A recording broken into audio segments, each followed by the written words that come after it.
الملك السلطان رياض محرز أينما حل وارتحل يحصد الألقاب، رجل معجزة لايستر سيتي، والذي لم يأخذ حقه كاملا وافيا من الإشادة والأضواء الإعلامية والثناء، وحتى منحه الكرة الذهبية التي ظلم فيها كثيرا.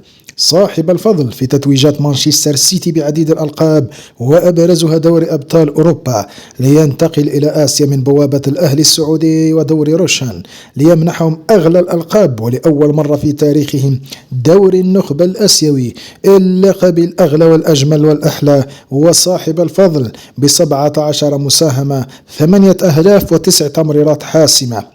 الكل اعتبره نجم البطولة دون منازع وأحسن لاعب فيها مساهمة وتأثيرا، لكن القائمون على الاتحاد الآسيوي وكخليجيين ضد كل ما هو جزائري تمنح للاعب حاضر غائب. فيرمينيو غائب حتى على الدوري روشن السعودي. يبقى يا محرز ستبقى أسطورة وأفضل لاعب عربي لكل الأوقات، يا ملك الكنترول وسلطان المستديرة، أحب من أحب وكره من كره.